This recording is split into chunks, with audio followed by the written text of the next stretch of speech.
जी students, आज हम start करेंगे किप्स नोट सीरीज़ की exercise second. Exercise second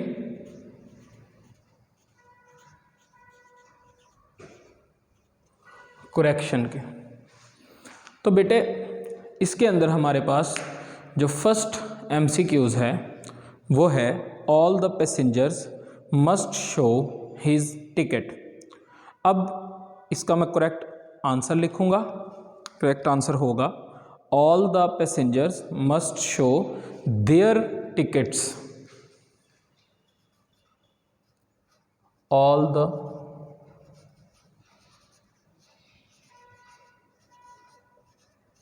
passengers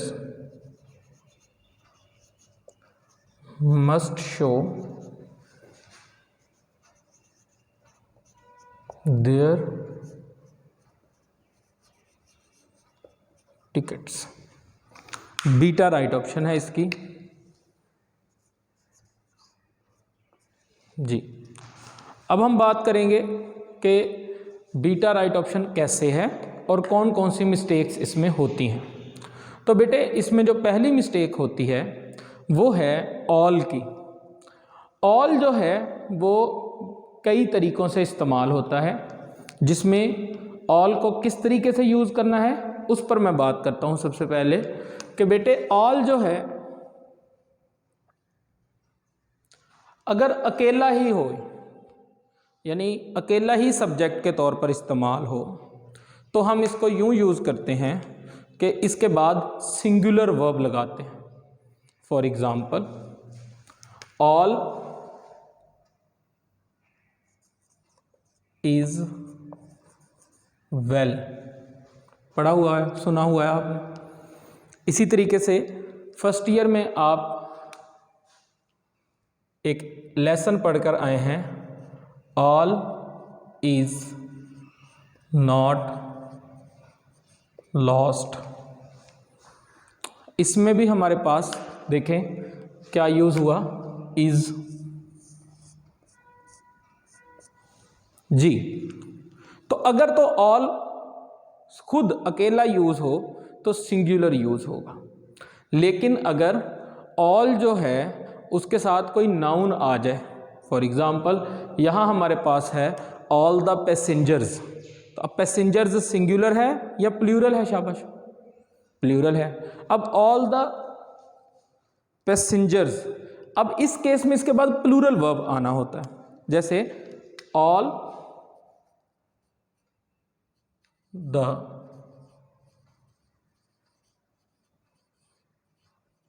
passengers. अब देखो यहां क्या आएगा, हैज आएगा या हैव आएगा? शाबाश, प्लूरल वर्ब आना है ना, तो क्या आएगा? हैव। हैव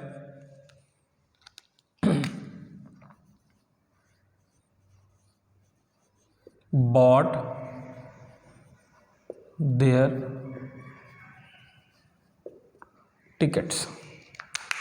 अब यहां दूसरी चीज जो जानने की है, जिसकी मिस्टेक यहां बनी हुई है, वो अगर आप गौर से देखिए तो बेटे पैसेंजर्स सिंगुलर नाउन है या प्लूरल नाउन है? शाबाश, प्लूरल नाउन है। तो चूंकि पैसेंजर्स प्लूरल है तो इसके साथ हम इसका जो नाउन यूज़ करेंगे, इसके बाद जो प्रोनाउन यूज़ करेंगे, वो भी कैसा यूज़ करेंगे? प्लूरल ही यूज़ करेंगे।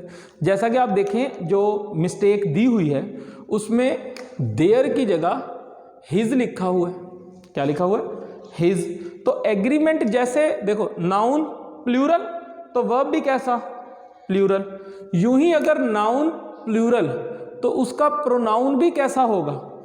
प्लूरल ही होगा। दो बातें हो गई।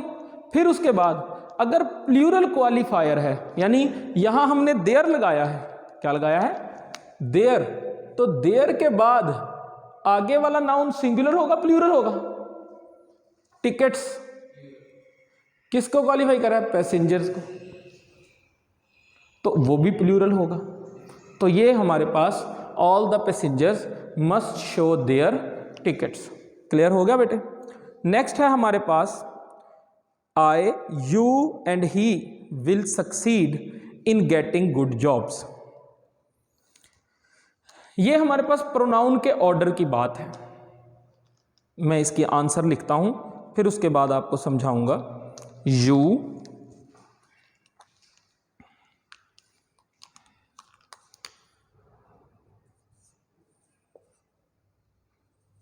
he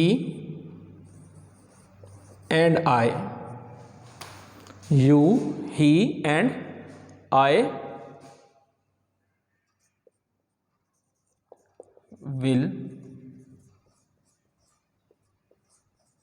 succeed in getting good jobs। यहां कुछ सिंपल रूल्स हैं, पहले उनकी बात कर लेते हैं। जैसे आप देख रहे हैं कि इन आया, क्या आया बेटे, बोलो, इन। तो इन प्रेपोजिशन है। प्रेपोजिशन के बाद हम कभी भी कोई first form, second form, third form use नहीं करते, बल्कि क्या यूज करते हैं, आईएनजी फॉर्म। कौन सी फॉर्म यूज करते हैं, आईएनजी, जेरंड यूज करते हैं। एक बात होगी बेटे, याद होगी। दूसरी के विल यहां मस्ट था। ये होते हैं मॉडल वर्ब्स। क्या होते हैं, मॉडल वर्ब्स। इनके बाद हमेशा वर्ब की कौन सी फॉर्म आती है, बेस फॉर्म। कौन सी फॉर्म आती है, बेस फॉर्म आती है। यूं हमारे पास दो छोटे रूल हो गए। अब मैं बात करता हूं जिसकी मिस्टेक बनाई हुई है उसने, वो है प्रोनाउन के ऑर्डर का। पर्सनल प्रोनाउन, पर्सनल प्रोनाउन तीन तरह के होते हैं। Number 1 subjective case, number 2 objective case, number 3 possessive case. उनमें से जो पर्सनल प्रोनाउन को लिखने की तरतीब है वो किस तरीके से है, उसको समझने के लिए मैं यहाँ एक चार्ट बनाऊंगा पर्सनल प्रोनाउंस का। तो देखिए कि पर्सनल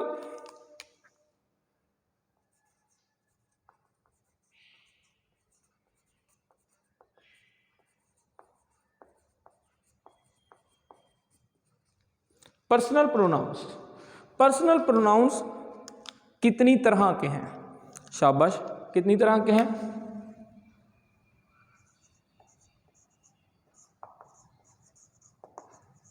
सब्जेक्टिव केस, दूसरा कौन सा था, ऑब्जेक्टिव केस, तीसरा क्या था, पोजेसिव केस। और पर्सन होते कितने हैं, फर्स्ट पर्सन,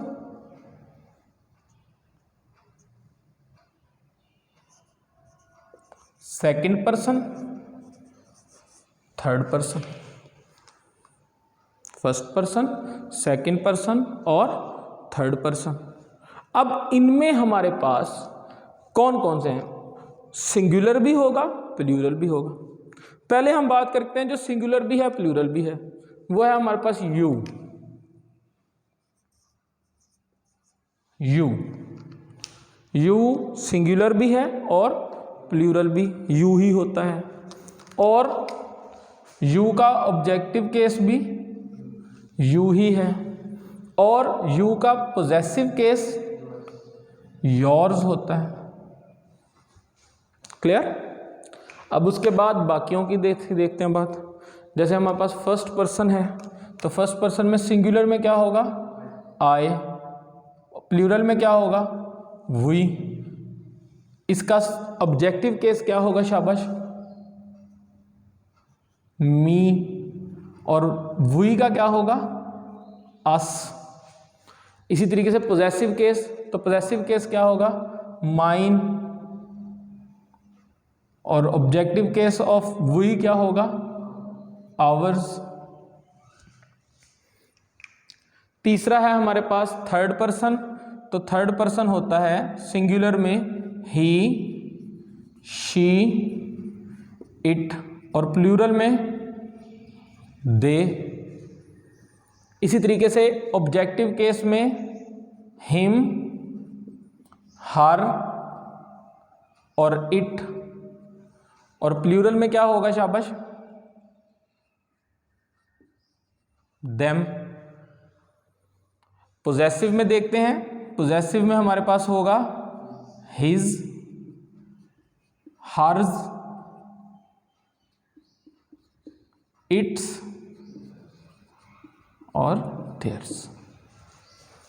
ये हमारे पास फर्स्ट पर्सन, सेकंड पर्सन और थर्ड पर्सन हो गए।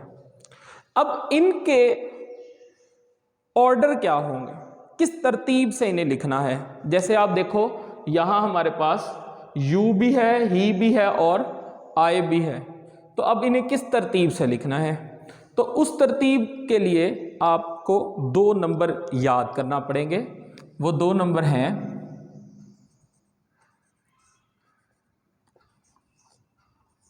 132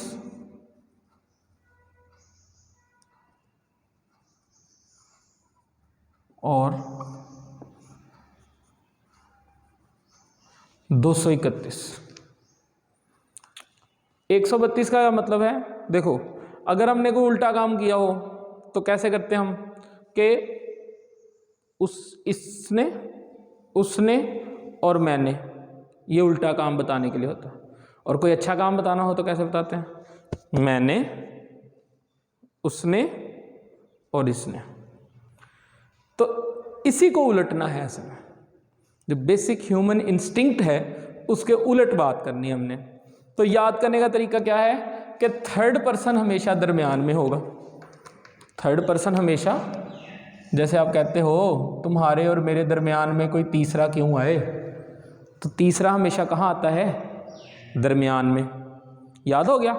अब अगर तो है काम पॉजिटिव या न्यूट्रल,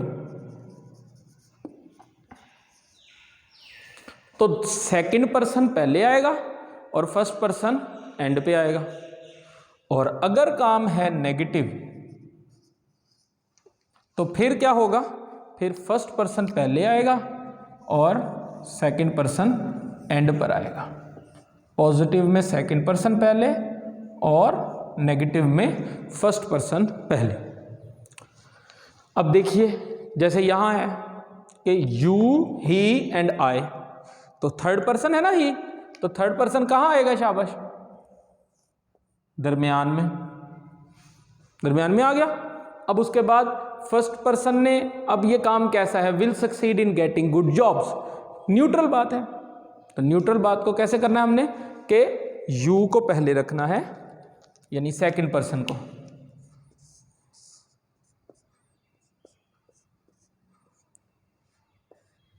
और आए यानी फर्स्ट पर्सन उसे एंड पर लेकर जाना है।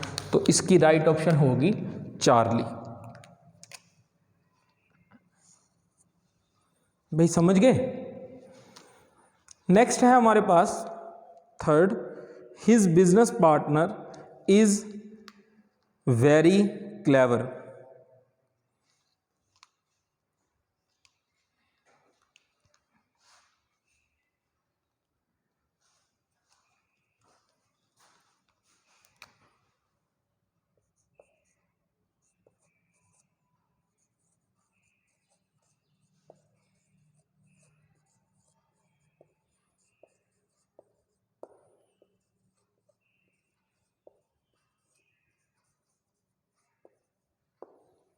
His business partner is very clever.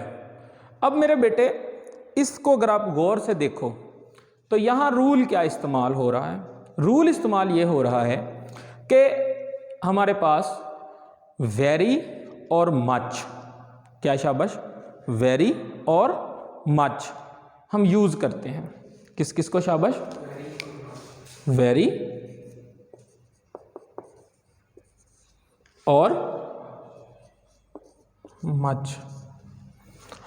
अब वेरी और मच ये दोनों एडजेक्टिव्स के साथ लगते हैं। किसके साथ लगते हैं शाबाश? दोनों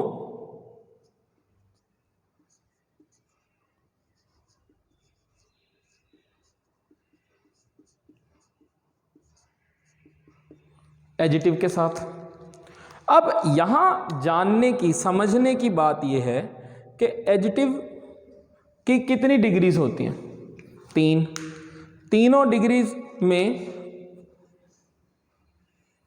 फर्स्ट डिग्री को क्या बोलते हैं? Positive degree. फर्स्ट डिग्री को क्या बोलते हैं बेटे? Positive degree. ठीक है। सेकंड डिग्री को क्या बोलते हैं? शाबाश, सेकंड डिग्री को हम बोलते हैं कंपैरेटिव डिग्री।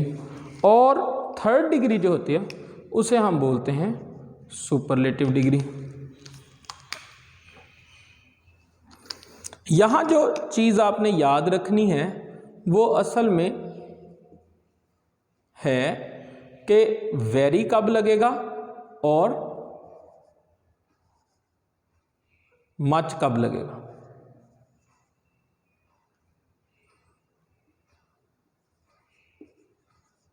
वेरी कब लगेगा और मच कब लगेगा। तो इसमें जैसे मैंने तरतीब लिखी है कि वेरी लगेगा बेटे फर्स्ट डिग्री के साथ, वेरी किसके साथ लगेगा, और मच किसके साथ लगेगा? सेकंड डिग्री के साथ। ठीक हो गया। अब अगर आप ऑप्शन में देखो तो ऑप्शन में हमारे पास his business partner is much clever, alpha में लिखा हुआ है मच क्लेवर। फर्स्ट डिग्री के साथ मच लग सकता है? नहीं लग सकता, निकल गई। दूसरे में देखो बीटा में his business partner is very clever, यही लिखा हुआ है ना, तो इसका मतलब बीटा हमारे पास राइट ऑप्शन हो। उसके बाद अगर आप देखिए चार्ली में हमारे पास क्या है? His business partner is very cleverer. तो क्लेवरर कौन सी डिग्री है? Second degree. तो सेकंड डिग्री के साथ वेरी लगना चाहिए था, मच लगना चाहिए था? मच लगना चाहिए था। और आखिरी है हमारे पास his business partner is cleverer. तो बेटे यहां तवज्जो की बात है कि क्लेवरर लिखा हुआ है, मच तो नहीं लिखा, वेरी भी नहीं लिखा, तो सेकंड डिग्री यूज हुई है। हमने रूल पढ़ा है सेकंड डिग्री के साथ मच लगेगा और फर्स्ट डिग्री के साथ वेरी लगेगा। लेकिन हम डिग्रीज को वैसे भी तो यूज कर सकते हैं। He is a good boy, तो फर्स्ट डिग्री गुड है, तो यूज हुई है या नहीं हुई? तो उसने सिंपल ये किया है कि सेकंड डिग्री यूज कर लिया, तो ये ऑप्शन क्यों नहीं हो सकती? तो बेटे याद कर लीजिए कि सेकंड डिग्री जो है, क्या बेटे, सेकंड डिग्री जो है इसका नाम क्या था? शाबाश, कंपैरेटिव डिग्री। और कंपैरेटिव डिग्री दो चीजों के दरमियान कंपैरिजन, कंपेयर करने के लिए लगती है। तो यहां कितने लोग होने चाहिए थे? 2 लोग होने चाहिए थे, 1 2। इन दोनों का आपस में अगर कंपैरिजन किया जा रहा होता तो हम क्या लगाते? Comparative degree. यहां क्या लिखा है उसने कि his business partner is cleverer, किससे कोई कंपैरिजन हो रहा है? नहीं हो रहा। तो जब कंपैरिजन नहीं हो रहा तो कंपैरेटिव डिग्री भी हम यूज नहीं करेंगे। क्लियर? आगे बढ़ते हैं। हमारे पास थर्ड क्वेश्चन है, फोर्थ क्वेश्चन है हमारे पास कि he always thinks his relatives inferior to him. जी, ये हमारे पास, इसकी पहले हम ऑप्शन लिख लेते हैं। ही ऑलवेज थिंक्स हिज relatives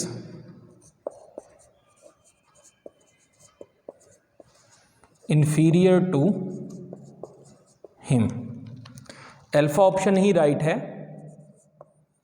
अब इसे समझिएगा कि क्या यूज हुआ है। पहले तो सिंपल से रूल कुछ कि जैसे ही सिंगुलर है, प्लूरल है, सिंगुलर, तो ही के साथ हमेशा एस या ईएस का इजाफा करेंगे। ठीक हो गया। दूसरी चीज हिज रिलेटिव्स इंफीरियर टू, ये असल में यहां रूल है बेटे कि आमतौर पर कंपैरेटिव डिग्री के साथ, आमतौर पर, शाबाश, कंपैरेटिव डिग्री के साथ देन यूज होता है। क्या यूज होता है? बोलो क्या यूज होता है? देन। लेकिन कुछ हमारे पास ऐसे एडजेक्टिव्स हैं जिनके साथ टू यूज होता है। कौन कौन से हैं? मैं साथ साथ बोलिएगा, पढ़िएगा, याद हो जाएंगे आपको। Senior, junior, superior, inferior, prior, preferable, posterior, ये वो एडिटिव्स हैं जो टू लगता है इनके बाद। Senior to, inferior to, junior to, superior to, preferable to. समझ आ गई? इनके साथ हम क्या यूज़ करेंगे? टू यूज़ करेंगे, ठीक है। देन इनके बाद यूज़ नहीं करेंगे। एक बात समझ आ गई, याद हो गया।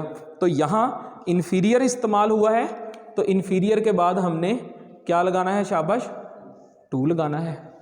दूसरी चीज़ जो है वो क्या है? वो है टू के बाद, देखिए देन के बाद हम सब्जेक्टिव केस ऑफ प्रोनाउन लगाते हैं। देन के बाद हम, बोलिए कौन सा case? Subjective case of pronoun लगाते हैं। सब्जेक्टिव केस ऑफ प्रोनाउन कौन सा था? आई हुई। जैसे ही is better than I am, तो बेटर देन आई, तो आई क्या है? सब्जेक्टिव केस है ना। तो इनके साथ हम सब्जेक्टिव केस यूज करते हैं। मगर हमारे पास जो टू है, क्या है? टू, इसके बाद हमेशा ऑब्जेक्टिव केस ऑफ प्रोनाउन आएगा। आप याद कर लीजिए तीन वर्ड्स को, टू, बिटवीन और लेट। टू, बिटवीन और लेट, इनके बाद हमेशा ऑब्जेक्टिव केस ऑफ प्रोनाउन आता है। इनके बाद हमेशा ऑब्जेक्टिव केस ऑफ प्रोनाउन इस्तेमाल होता है। समझ आ गया बेटे? तो यहाँ टू ही आएगा। टू के बाद क्या आना है? हिम ही आना है। अगर यहाँ ही लिखा जाएगा तो वो मिस्टेक हो गई।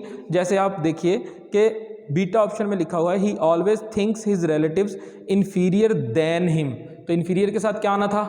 टू। यूं ही आप नेक्स्ट देखिएगा, चार्ली ऑप्शन ही ऑलवेज थिंक्स हिज रिलेटिव्स मोर इन्फीरियर, ये भी एक रूल आप यहीं पर लिख लीजिए। बेटे दो तरह से हम कंपैरेटिव और सुपरलेटिव डिग्रीज बनाते हैं। क्या क्या तरीका है? नंबर वन तरीका है कि हमारे पास कोई भी ऐसा वर्ड एडिटिव होगा जिसकी सेकंड और थर्ड डिग्री पॉसिबल होगी, जिसकी सेकंड और थर्ड डिग्री पॉसिबल होगी। जैसे अभी हम पढ़ रहे थे क्लेवर, क्या पढ़ रहे थे? क्लेवर, तो इसकी सेकंड डिग्री क्या होगी? क्लेवरर, थर्ड डिग्री क्लेवरेस्ट, बन गई। तो अब ये हमारे पास कुछ वर्ड्स ऐसे होते हैं जिनकी सेकंड और थर्ड डिग्री हम कैसे बनाते हैं? ER और EST लगा के। शाबाश, कैसे बनाते हैं बेटे? ER और EST लगा के। कुछ इरेगुलर होते हैं, जैसे गुड, बेटर, बेस्ट है, ठीक है ना, या लेस, लेसन, लीस्ट है, या लिटिल लेस, ये है। तो इस तरीके से कुछ इरेगुलर होते हैं, बट इन जनरल जैसे बैड, वर्स, वर्स्ट है, तो कुछ इस तरीके से होते हैं। मगर इन जनरल हमारे पास ER और EST लग के।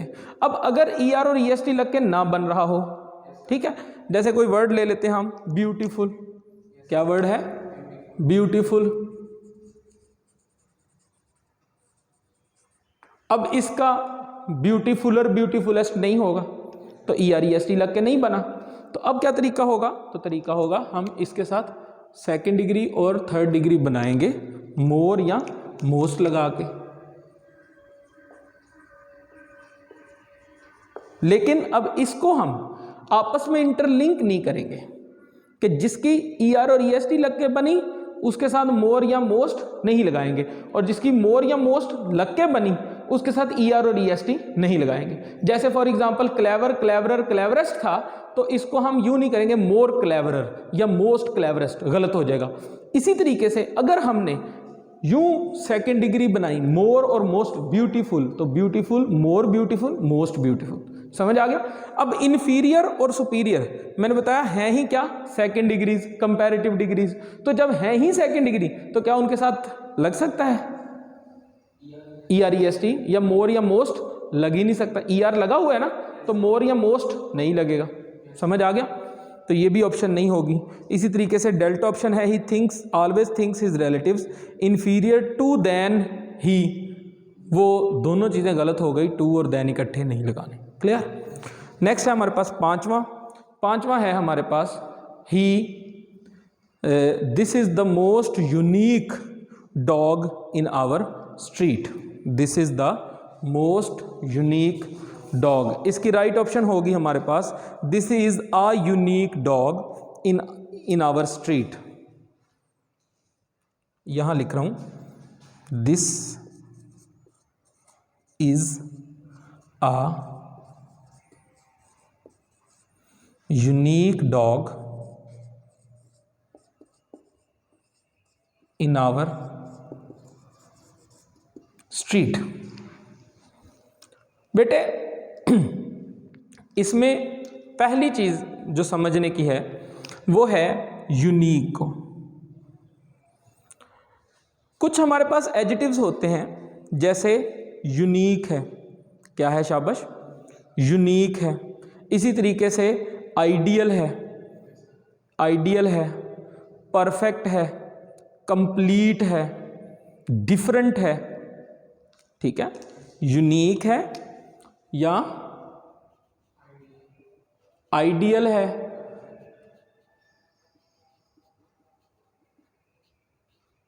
परफेक्ट है,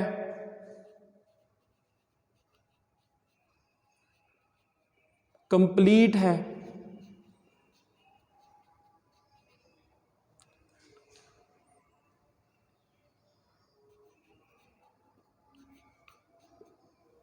डिफरेंट है। ये सारे के सारे वर्ड्स, ये इनको कहते हैं कंप्लीट एडजेक्टिव्स।